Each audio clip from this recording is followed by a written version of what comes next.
video pertama kita sudah melihat profil lulusan yang menjadi tujuan dari seluruh pembinaan yang dilakukan di antara mahasiswa Sekolah Tinggi Teologi Bandung. Dalam video yang kedua kita akan belajar tentang apa yang kita lakukan untuk menghasilkan profil yang demikian.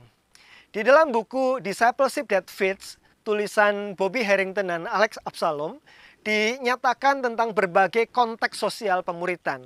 Pemuritan yang dilakukan dalam berbagai level tergantung relasi-relasi di mana seseorang itu berada. Di dalam konteks Sekolah Tinggi Teologi Bandung, mahasiswa berada dalam berbagai konteks sosial dan kita ingin supaya setiap konteks sosial pemuritan ini menjadi tempat di mana mahasiswa mengalami pembelajaran dan pertumbuhan. Secara keseluruhan, semua konteks sosial ini kita sebut sebagai general discipleship atau pemuritan secara umum. Dan di dalam pemuritan secara umum ada konteks yang kita sebut sebagai relational intentional discipleship. Pemuritan yang relasional dan pemuritan yang intensional di mana ada penekanan khusus di sana. Kita akan melihat satu persatu dari semua konteks sosial pemuritan ini di dalam pemuritan yang dilakukan di STTB. Yang pertama adalah aspek hubungan pribadi dengan Tuhan. Itu adalah aspek relasi pribadi mahasiswa tersebut dengan Tuhan.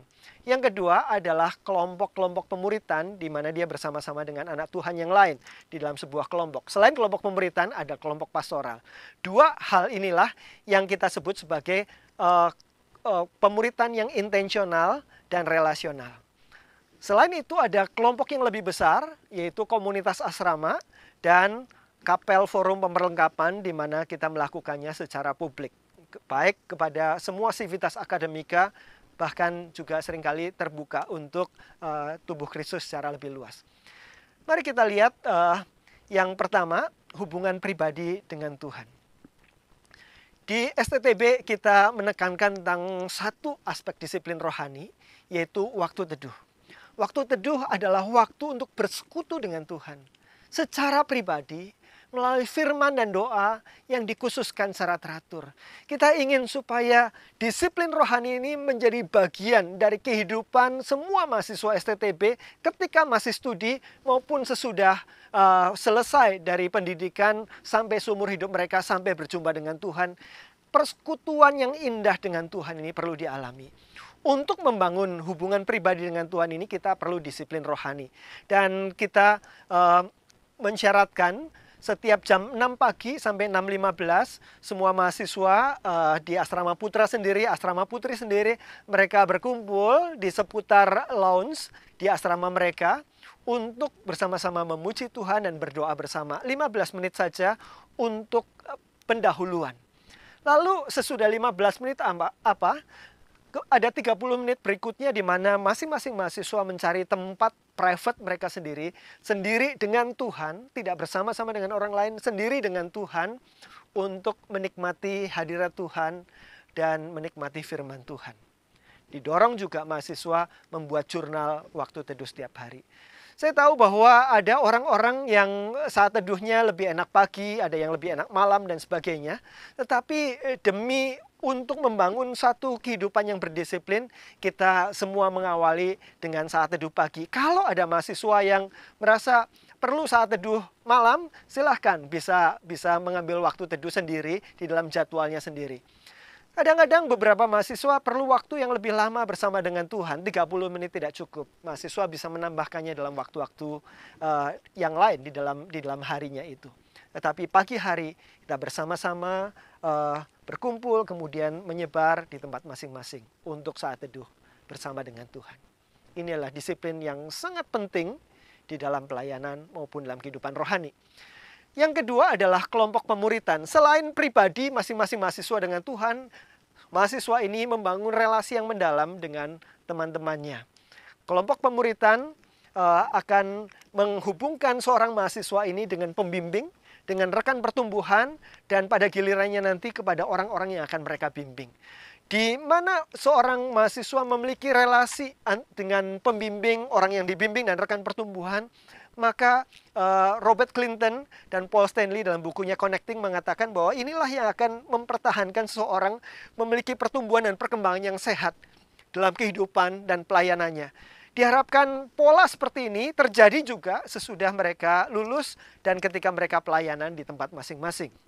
Di STTB, setiap mahasiswa baru di dalam tahun pertama dan tahun kedua akan mengalami pemuritan dengan dibimbing oleh mahasiswa tahun ketiga yang sebelumnya sudah pernah mengalami proses yang sama.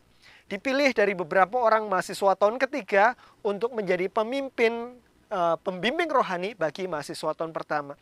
Semua mahasiswa yang masuk ke STTB, mahasiswa S1, akan mengalami pemuritan yang intensional dan relasional ini. Satu kelompok biasanya ada 3 anggota dengan 1 pembimbing rohani. Kelompok yang mikro, kelompok kecil.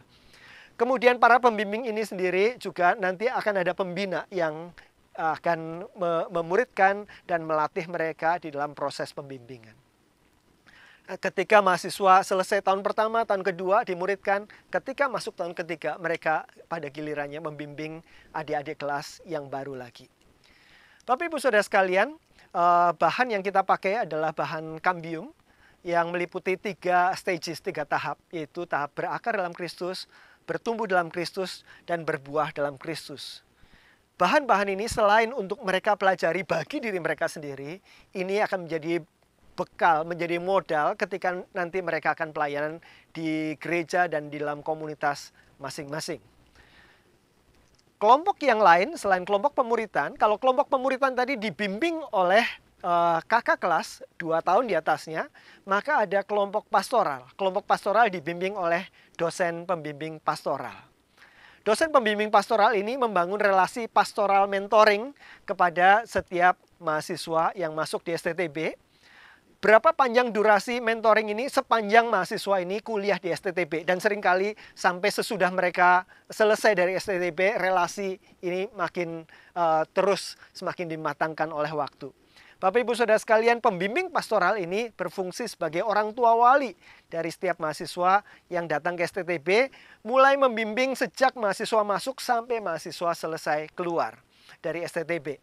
Pertemuan yang dilakukan, kalau tadi pertemuan kelompok pemuritan intensional itu seminggu sekali, kalau kelompok pembimbing pastoral bertemu 2 minggu sekali dengan kelompoknya maupun pribadi demi pribadi. Aspek apa yang dibicarakan di dalam kelompok pembimbingan pastoral ini? Ada aspek akademik tentang bagaimana mereka belajar, nilai-nilai mereka, kebiasaan belajar dan sebagainya. Kemudian aspek kerohanian saat teduh mereka, pengenalan mereka akan Tuhan, aspek vokasional, pengenalan panggilan yang semakin dimatangkan dalam proses berjalannya waktu mereka studi di STTB. Itu hal-hal yang dibicarakan dengan pembimbing pastoral. Nah, selain itu seringkali dalam proses belajar terjadi beberapa kondisi khusus ya, berkaitan dengan kesehatan, berkaitan dengan karakter, ada yang perlu mendapat teguran peringatan, penghargaan, aspek psikologis bahkan perlu di-refer untuk konseling selanjutnya. Itu adalah hal-hal yang menjadi coverage dari seorang pembimbing pastoral. Pembimbing pastoral akan melaporkan tentang kehidupan mahasiswa 1 semester sekali kepada gereja pengutus dari mahasiswa yang bersangkutan, supaya gereja juga melihat perkembangan dan juga bergumul bersama dengan mahasiswa yang diutusnya. Bahan-bahan yang kita bagikan kepada dosen pembimbing pastoral untuk dibicarakan di dalam kelompok-kelompok pastoralnya pada mahasiswa tahun pertama adalah On Being a Servant of God. Bagaimana menjadi pelayan Tuhan, tulisan Warren Wiersbe. Untuk memantapkan panggilan dari setiap mahasiswa bahwa mereka sedang ada dalam panggilan untuk menjadi pelayan Tuhan penuh waktu, yang mereka perlu memiliki konsep yang benar tentang pelayanan, tentang diri mereka, tentang gereja Tuhan dan sebagainya. On Being a Servant of God. Pada tahun kedua, setelah relasi menjadi semakin dalam, maka mahasiswa dengan dosen pastoral akan belajar Overcoming the Dark Side of Leadership, mengatasi sisi gelap dari kepemimpinan. Buku ini membawa mahasiswa untuk melihat aspek-aspek kekuatannya yang seringkali juga berkaitan dengan aspek-aspek kelemahannya yang akan bisa sangat berpengaruh kepada pelayanan dan relasi-relasi dia. Dia perlu menyadari sejak awal mengenai hal-hal ini. Kemudian tahun ketiga, mahasiswa sudah mulai semakin mempersiapkan diri untuk nanti masuk ke dalam tempat dan panggilan mereka. Mereka perlu dipertajam, perlu dikristalisasikan shape mereka. spiritual gift mereka, mereka perlu sudah semakin kenali, heart passion mereka, keterbebanan, abilities yang Tuhan berikan, personality styles dan experiences di mana mereka sudah mengalami bersama dengan Tuhan bahkan sebelum mereka masuk ke STTB. Hal-hal ini dikristalisasikan supaya mahasiswa semakin mengenali tempat dan panggilan mereka. Terakhir, pada tahun keempat sebelum mereka diutus ke dalam praktek pelayanan 1 tahun dan sesudah itu selesai kuliah, belajar tentang dangerous calling. Belajar dari tulisan Paul David Tripp tentang panggilan yang berbahaya ini. Hal-hal yang perlu seorang pelayan Tuhan perhatikan dalam kehidupan dirinya, pribadinya, karakternya, spiritualitasnya, supaya dia tidak menghambat karya Tuhan di dalam dan melalui dirinya di dalam pelayanan nanti. Hal-hal yang penting ini akan di-cover di dalam kelompok pastoral. Itulah pemuritan yang relasional dan intensional, kelompok pastoral dan kelompok pemuritan. Mahasiswa bukan hanya secara pribadi dan dalam kelompok kecil, tetapi ada dalam komunitas yang lebih luas, yaitu komunitas asrama. Semua mahasiswa S1, Prodi STH, SPD, maupun mahasiswa MTH matrikulasi berarti selama 2 tahun mereka mengikuti kegiatan-kegiatan mahasiswa seperti mahasiswa S1, mereka semua wajib tinggal di asrama, kecuali yang sudah berkeluarga. Komunitas asrama ini adalah komunitas pembentukan yang luar biasa. Selama 4 tahun mereka tinggal bersama-sama. Tidak ada orang yang bisa menyembunyikan dirinya secara konsisten selama 4 tahun. Dan ketika kita sebagai pendosa berrelasi erat dengan pendosa yang lain di dalam satu asrama, maka aspek-aspek pribadi kita akan muncul. Dan ketika muncul akan terjadi konflik. Ketika muncul akan terjadi dinamika kelompok di mana kita belajar untuk meresolusi konflik, mengampuni orang lain, untuk memberi teladan, untuk mengajak orang bangkit dari keterpurukannya dan sebagainya. Ada banyak hal penting yang tidak bisa dipelajari tanpa mereka hidup bersama dalam waktu yang lama. Komunitas asrama adalah komunitas yang penting. Di dalam komunitas asrama ini ada beberapa pembagian kamar misalnya. Kamar di STTB, 1 kamar bisa diisi 6 orang sebetulnya, tetapi kita hanya isi 4 orang maksimal, kadang cuma 3 orang, di mana di dalamnya mereka berelasi. Ada ketua kamar, piket kamar, waktu teduh yang mereka saling menjaga dan mengawasi dan sebagainya. Kemudian ada komunitas lorong, karena kamar-kamar di STTB, di asrama itu dalam bentuk lorong, ada 1 lorong panjang, kemudian ada kamar di kanan kirinya, maka kita sebut sebagai ketua lorong, nanti ada ketua lorong putra, ketua lorong putri, ketua asrama putra, ketua asrama putri, di mana kadang-kadang mereka melakukan persekutuan lorong, mengorganisir dirinya di dalam grup-grup piket, kamar mandi, lantai, galon air, cleaning day secara besar-besaran dan sebagainya. Kemudian ada komunitas angkatan. Selain itu ada senat mahasiswa, di mana mahasiswa belajar melatih kepemimpinan mereka, mengorganisasi satu komunitas dan kegiatan-kegiatan. Ada berbagai macam kegiatan di sana. Dan juga ada kegiatan besar setahun sekali, yaitu wisuda dan dies natalis STTB. Dan juga di dalam senat, mahasiswa mengorganisasi diri mereka sendiri di dalam beberapa training group atau ekstrakurikuler, multimedia, audiovisual, pelayanan anak, pelayanan remaja, musik dan ibadah, dan lain-lain sesuai dengan tantangan dan kebutuhan mereka. Terakhir, Bapak Ibu Saudara sekalian, selain komunitas asrama, di dalam Civitas Akademika STTB, kita ada beberapa kegiatan bersama sebagai kampus. Ada kapel, ada forum, ada pemberlengkapan yang diikuti. Kita akan bicarakan kapel. Kapel yang dilakukan di STTB sekarang adalah kapel hybrid, di mana dilakukan on-site di STTB, tetapi juga bisa diikuti oleh mahasiswa-mahasiswa yang berada di tempat masing-masing, terutama mahasiswa S2 yang tidak tinggal di asrama. Kapel ini dilaksanakan seminggu 3 kali. Kapel hari Senin yang khotbah adalah dosen atau alumni STTB. Dan sesudah itu ditutup dengan doa komunitas, saling mendoakan kebutuhan dan kondisi komunitas. 2 kapel yang lain adalah kapel hari Rabu dan kapel hari Jumat. Kapel ini diisi oleh mahasiswa sebagai pengkhotbah. Dan di dalam kapel Rabu dan Jumat kita ada doa misi dunia dan misi untuk Indonesia.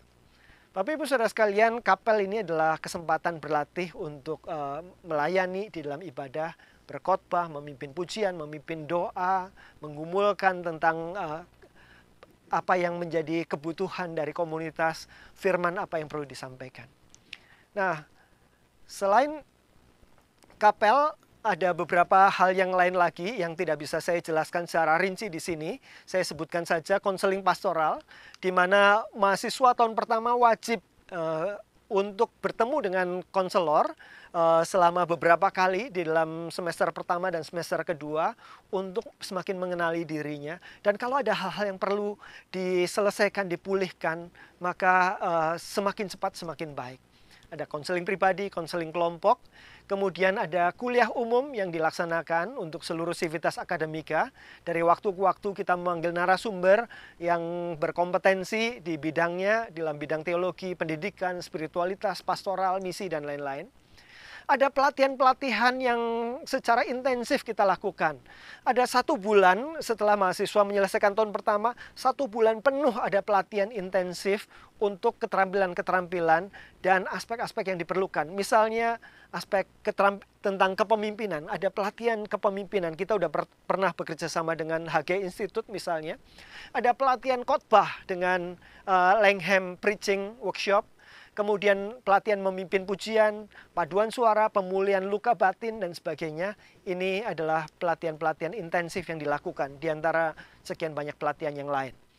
Kemudian ada waktu-waktu di mana mahasiswa melakukan pelayanan bersama di dalam gereja maupun di tengah masyarakat.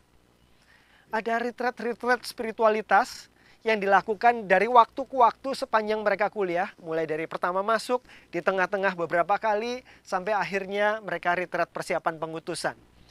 Youth Camp, di mana mereka punya ajang acara besar untuk belajar leadership dan belajar mengasah hati mereka melayani anak-anak muda, seusia mereka juga.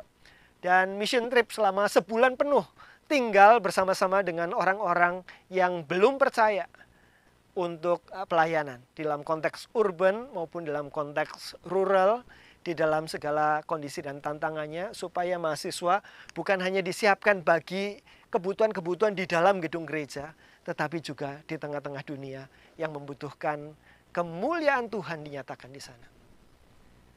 Kiranya presentasi ini memberikan gambaran yang lebih menyeluruh tentang apa yang kita rindu hasilkan dan kerjakan melalui sebuah pendidikan teologi.